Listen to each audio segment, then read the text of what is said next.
and welcome to Empathy in Motion, the power of employee volunteering.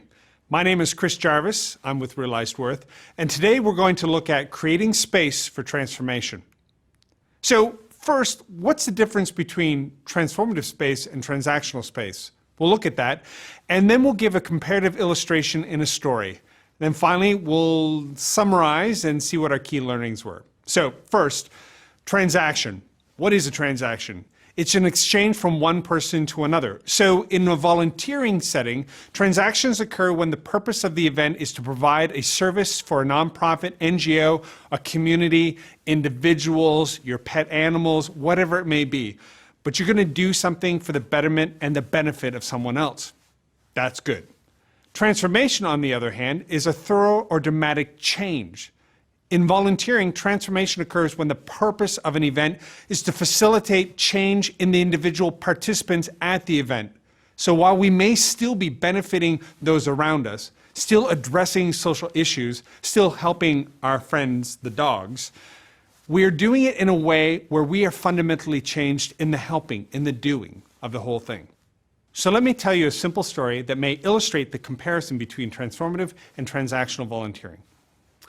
Let's say I work at company X. I've worked there for a little while, but my friend Bill has worked there longer. And I like Bill. We go bowling together, we grab beers together, and Bill is one of the company's volunteer ambassadors. So he's often asking me to get involved in the community. Now, up to this point, I've always had an excuse why I can't. I don't have enough time, I have other priorities. I like Bill, but I just have other things going on. So have you ever found yourself in a conversation where you're just kind of cruising along, not paying real attention, saying, yeah, no, oh yeah, and then you find you committed to something you did not intend to? That's what happened to me. Bill was talking about an employee volunteering opportunity, and I had committed to going. Bill is euphoric, I regret it, but I'll follow through on it. It's 2 weeks from now, it's involving painting and youth of some sort. So 2 weeks later, I show up at the house.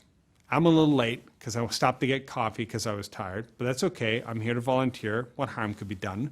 I knock on the door, and a guy I do not know answers the door wearing a company t-shirt. And I say, is Bill here? He says, come on in. So I walk in. Bill reaches out his hand. He's enthusiastic to see me, and he hands me a company t-shirt. I put it on and say, what can I do? Bill says, well, listen, we're painting all of the trim in this place. So if you tape off the stairs, someone will come along later and paint them, the trim. I said, okay. So I do that, and then after I'm done that, after about 30 minutes, I say, Bill, what else can I do? And Bill says, listen, we're washing all the windows in this place. So you see Susie and Cindy over there? Just go over and help them wash that window on the inside and the outside, and then I'll give you another job after that. And I do that. And I do another job, and another job. And around 11:30, I remember I have lunch with my friends at 12 or so. So I go to Bill and I say, listen, Bill, I hate to do this. I know I promised to stay till noon, but I got to leave a little early. Bill says, thanks so much for coming. Appreciate you coming. Wash your paintbrushes and then keep that t-shirt and have a great day. So I wash the paintbrushes. I thank people, the people I met for the first time, and I walk out the door and I go to lunch. And that is a typical employee volunteering program. You probably have attended events just like that, literally just like that, where you painted trim. Now let me tell you the story, same story again, and let's listen for some differences. So I work at Company X. I've worked there for a little bit of time. My friend Bill works there. He's a volunteer ambassador. He's always asking me to get involved. I always have a good excuse why I can't. So I'm caught in a conversation where I'm going along with it. Yes, no, yes, no. Uh-oh, I have committed to go and volunteer with Bill. He's euphoric, I regret it, but I made the commitment. Bill's a good guy, so I'm gonna do it. He tells me it's gonna involve painting and youth, yada, yada. It's 2 weeks from now, he'll send me the information. 2 weeks later, I show up. I'm a little bit late because I stopped to get a coffee because I'm a little tired. And I knock on the door. A guy I do not know answers the door. But I know I'm in the right place because he's wearing the company logo on his t-shirt. And I ask if Bill's there. He says, come on in. So I walk in. Bill comes from the back, grabs my hand. He's euphoric to see me. I'm glad I'm there too. It's good. He hands me a company t-shirt. I put it on. I say, Bill, what can I do? Bill says, listen, we're going to paint all the trim in this place. So if you go along the stairs and tape them off, someone will come along later and paint that trim. I say, great. So I go to do it, and Bill puts his hand on my shoulder. And he says, in 15 minutes, we're going to go into the kitchen. We're going to do a little brief. We're going to talk about what we're doing, how we're going to get it done, and why it matters. Sure, okay, no problem. So 15 minutes later, everybody starts to move into the kitchen, and I go with them, and there's about 10 or 12 of us standing in a semicircle. And Bill says, listen, I want to thank everybody for coming today. I'm so glad you're here. It's very important that you're here. I know you had other things to do, maybe even painting at your own house. We all kind of laugh because that's true. And he says, the first thing we're going to do is go around the circle. I want us to tell everybody our name and what part of the company we work at, because I don't think we know everybody, which is true. I only knew like 3 people in that room. So we go around, we give our name, where we work, and then Bill says, this is what we're going to do, and he hands out all the jobs. And he talks about the safety of the place and who's in charge. This is how we're going to get it done. And then he says, listen, the most important thing is why any of this matters. So I want to introduce my friend Frank. He's with Phoenix House, the organization that runs this place. And he's going to explain a little bit more about it so we understand the importance of what we're doing here. So Frank says, I want to add my thanks to that of Bill's. I'm so glad you're here today. Listen, let me tell you about Phoenix House. It is a transitional house for youth who are trying to get off the street. Now, we have an overnight facility downtown, but that is a reactive facility for short-term solutions.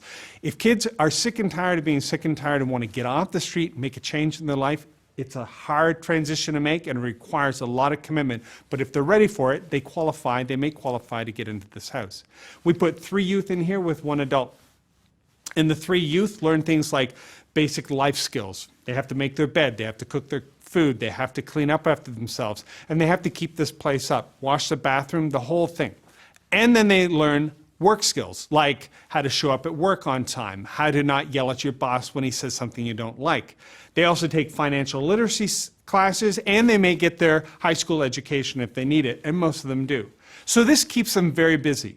And if any of you in this room have ever owned property, you know it can get away from you. And so even though they keep this place up and are very good about it, the trim can get a little scuffed up.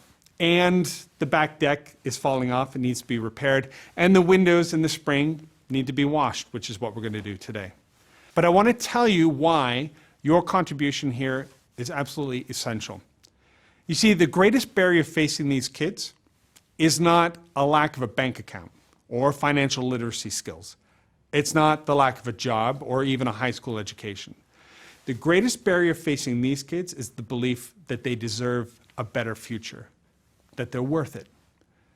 These kids have come from some pretty horrific backgrounds. And once they've been on the street, it's only gotten worse. So they're sure of one thing in life, and that is everything bad that happens to them, they deserve it. They lack a sense of value and a sense of dignity. So we bring them to this big, old, beautiful house, and we help keep it up because we want them to understand very clearly, you're worth it, you matter, you have dignity. So when they get to that place where they can make a different choice, they won't pull the pin because they just feel like they're going to let everybody down anyways. They'll believe, because you believed in them, because of the beauty of this place, that they deserve it, they have value, they have dignity. And painting trim is one of the ways that we tell them that. So thank you for being here today. I appreciate you coming, and have a good time. So we all went our separate ways, and I'm painting, and I'm thinking about trim and dignity, and Bill comes along and talks to me, but he's checking in with everybody to make sure we have something to do. And then around 12, I realize I'm going to be late for lunch, but that's okay. And Bill says, can we all gather in the kitchen? We're going to just do a debrief because I know some of you have to go, and it's 12. So we gather in the kitchen, all 12 of us. And he says, listen, I want to thank you again for being here. Frank and I really appreciate it. I hope you understand how important your time was here today. So we just want to ask 2 questions.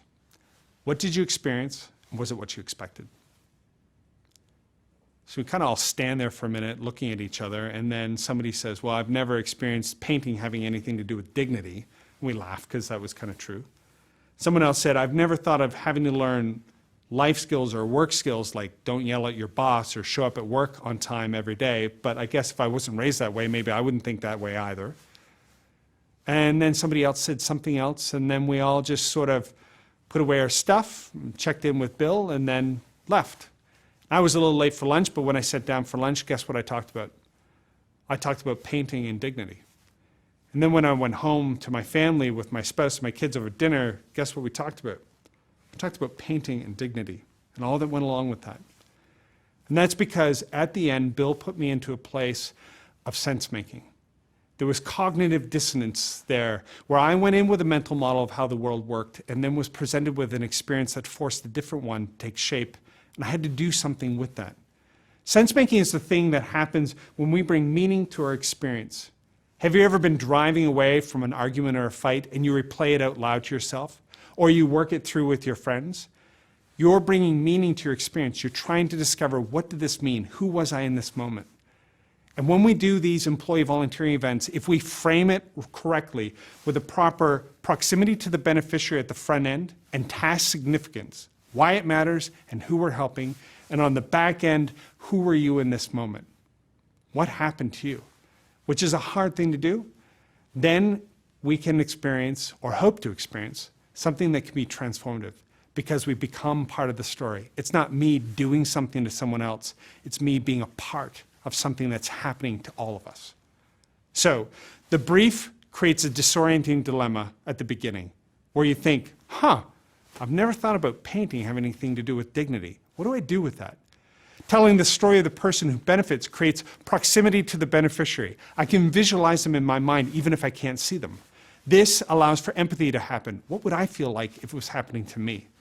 Explaining the why the volunteering work is important creates task significance. It's not just what good we're doing in the world in a big sense, but how each stroke of the brush has significance. This is where the brief is critically important to setting it up, to being the front end of framing the experience. On the back end, the debrief, this enables participants to put themselves in the story. How is this now my story? Who am I in this moment? Asking specific critical reflection questions enables a process we call sense-making. And over time, sense-making leads volunteers to changes in attitudes and behaviors. And this is how it is transformative.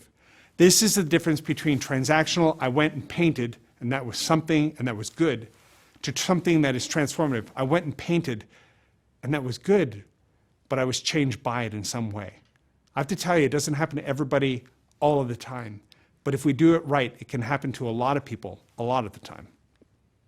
So let me ask you, as we wrap up this session, what did you experience when you listened to the story comparing transactional to transformative volunteering? What did you feel? Second question, was your experience what you expected in this session when you first came into it? Are you surprised at your reaction?